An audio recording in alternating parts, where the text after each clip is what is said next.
Hi guys, welcome to the lecture. And today हम क्या कर रहे हैं, हम सिंपल सी एक चीज समझ रहे हैं कि भाई अब कौन कौन सी और इम्पोर्टेंट थ्योरी है जो आपको पता होनी चाहिए। ठीक है, जस्ट सेकेंड। देखिए, मैं रोज आपको छोटे छोटे वीडियोस बना के दूंगी जो आपके हार्डली 10 to 15 मिनट्स लेंगे, और वीडियो बस आपको एक बार देख लेना है। ठीक है, आपको ज्यादा उसमें कुछ डिटेल रिसर्च करने की जरूरत नहीं है। You just need to look at once. ठीक है, look at the video once. So let's start with the important topic one, which is additional performance measure. Now what is additional performance measure? Are extra performance measure shown by companies apart from normal IFRS figures. जो मतलब बाकी सब बताते हैं वो नहीं, कुछ extra. Extra मतलब क्या? They help users to understand business performance better. जैसे कि ईबीआईटी मतलब पीबीआईटी जिसको बोलते हैं, प्रॉफिट बिफोर। देखो, ऐसे तो होता है ग्रॉस प्रॉफिट है, फिर टोटल प्रॉफिट है। पर पीबीआईटी मतलब क्या? Profit before interest and tax. Operating profit मतलब क्या होता है? That's what PBIT. ठीक है।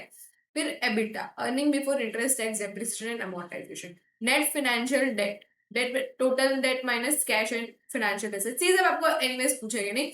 इन free cash flow, operating cash flow minus expenditure, capital expenditure. ठीक है, ये थोड़ा याद रखना है, free cash flow.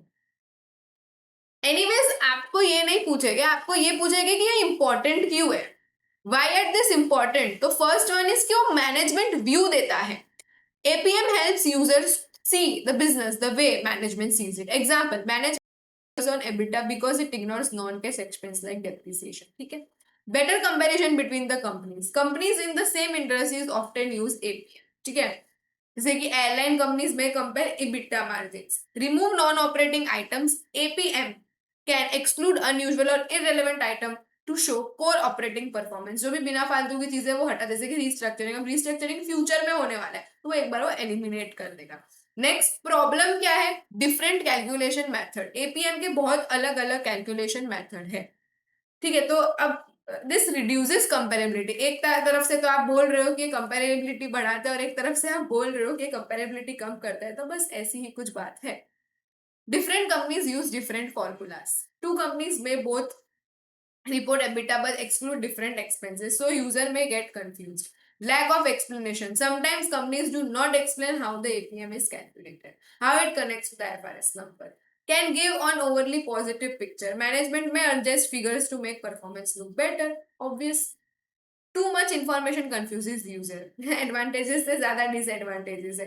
Many APM can overload financial statements users. User may think APM are IFRS requirement. Giving too much information to APM may mislead users to think they are mandatory, कि वो compulsory IFRS के हिसाब से, पर APM are not compulsory. It is optional. Option मतलब कुछ कुछ जगह पे कंपलसरी होता है, जहाँ पे लोकल रूल्स एंड रेगुलेशंस बोलते हैं, लीगली बोलता है कि एपीएम डिस्क्लोज करो, वहां पे ठीक है, but this is totally optional by management की अगर आपको प्रोवाइड करना है then you can do it. Okay, next, what is not considered as management defined performance measure? क्या नहीं है? Gross profit, operating profit required by IFRS. Okay, then common IFRS subtotal। जो भी चीज IFRS में बोली गई है, इसको उसको हम एपीएम नहीं बोलते हैं। वो क्या है?